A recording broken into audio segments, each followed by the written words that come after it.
Max is often called the prestige streamer, and for good reason. While other platforms drown you in content, Max holds the keys to the Criterion Collection and the darkest corners of cinema history. If you are looking to have your reality fractured, you have come to the right place.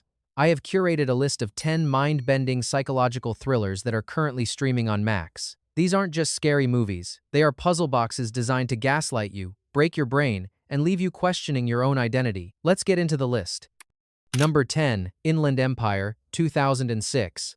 We are starting with the final boss of mind-bending cinema. David Lynch's Inland Empire is not just a movie, it is an endurance test. It is a 3-hour nightmare shot entirely on low-resolution digital camcorders, giving it the grainy, cursed texture of a snuff film or a home video found in a dumpster. Laura Dern plays an actress named Nikki Grace, who lands a role in a new Hollywood production. She is told that the film is actually a remake of a cursed Polish script that was never finished because the lead actors were murdered. As she begins to shoot, the lines between her life, her character's life, and the cursed history of the script completely dissolve. This film fits the mind-bending description more than anything else on this list because it fundamentally rejects linear storytelling. There are scenes that seem to take place in 1950s Poland, scenes in modern Hollywood, and scenes involving a terrifying sitcom starring humanoid rabbits who speak in non-sequiturs. Lynch wrote the script day by day, often handing the actors their lines minutes before shooting. This created a genuine sense of confusion and disorientation in the performances that translates directly to the audience. Laura Dern is absolutely fearless here. She contorts her face and her psyche, playing multiple versions of herself, often within the same scene. The terror of Inland Empire comes from its dream logic. It captures the specific feeling of a nightmare where you are in a familiar place, but everything feels wrong. The lighting is harsh and industrial.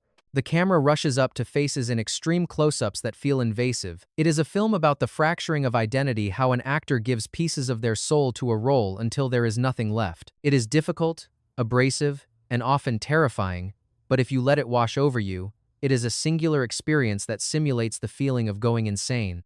Number 9, Perfect Blue, 1997. If you have seen Darren Aronofsky's Black Swan or Requiem for a Dream, you have seen the shadow of Perfect Blue.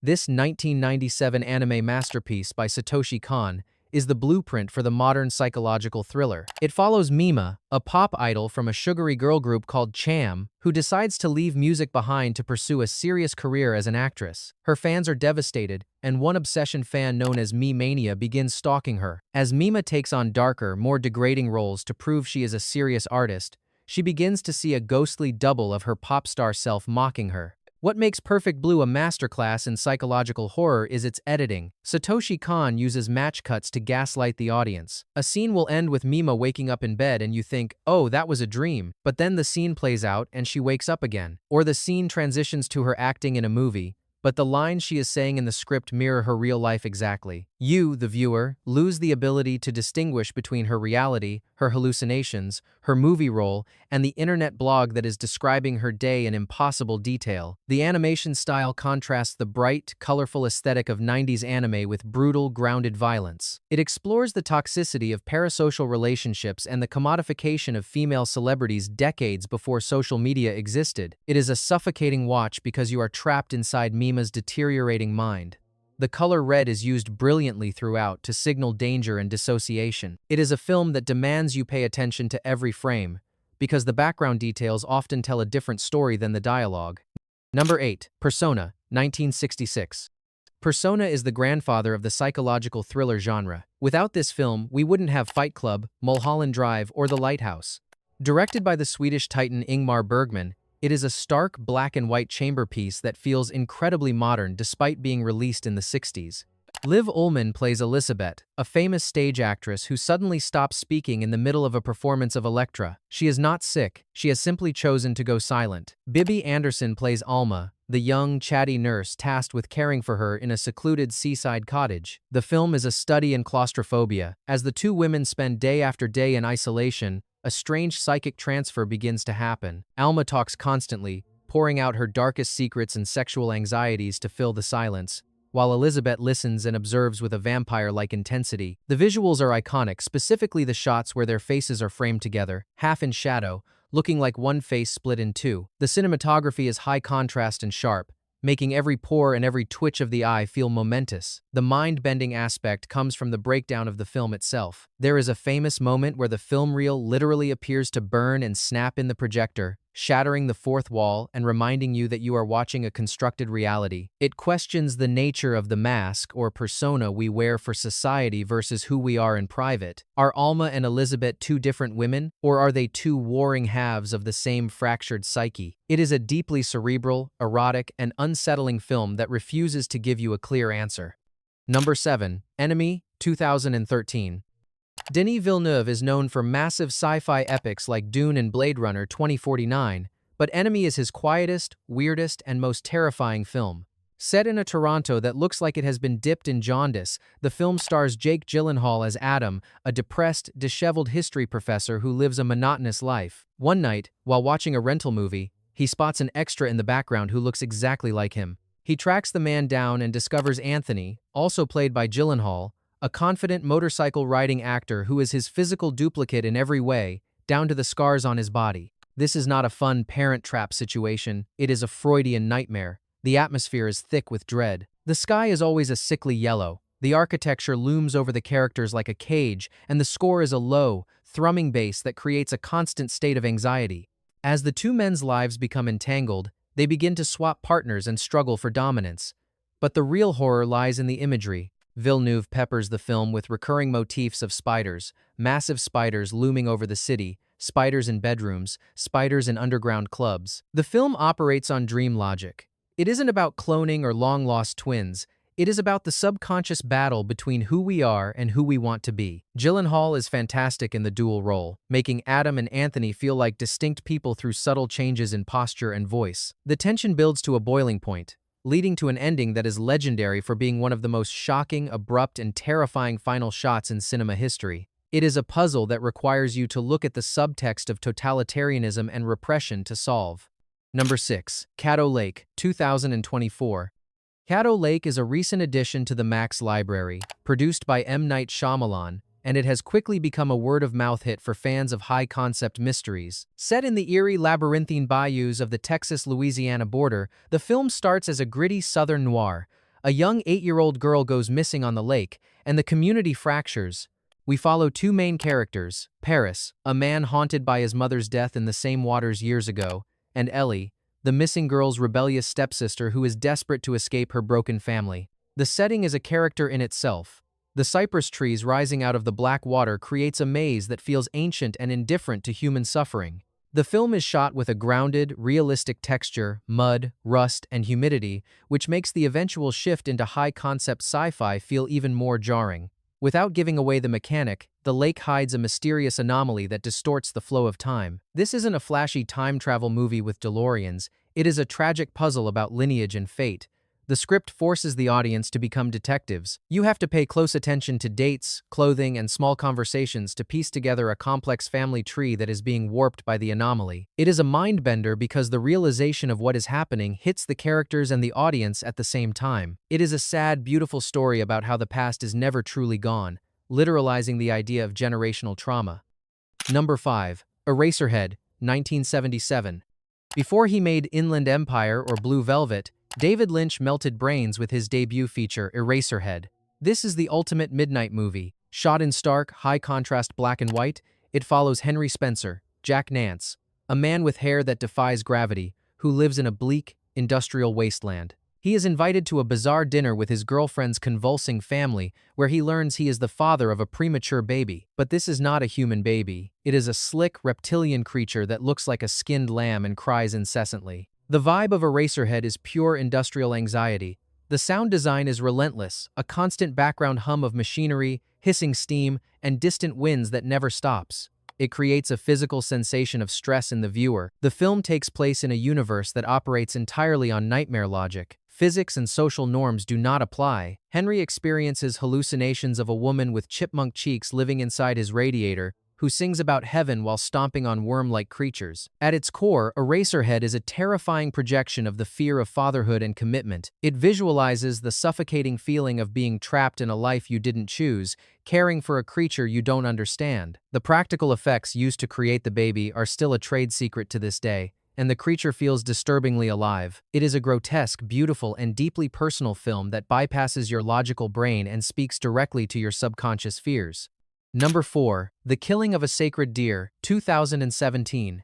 Yorgos Lanthimos is the master of awkward horror, and The Killing of a Sacred Deer is his most unsettling work. Colin Farrell plays Stephen, a successful heart surgeon who lives a pristine, perfect life with his ophthalmologist wife, Nicole Kidman, and their 2 children. Stephen has secretly befriended a strange, awkward teenage boy named Martin, Barry Keoghan. Martin seems harmless at first, just lonely and needy, but his behavior becomes increasingly intrusive and menacing. The mind-bending element here is the tone. All the characters speak in a flat, monotone, stilted affect. They discuss life and death situations with the same emotion they would use to discuss the weather.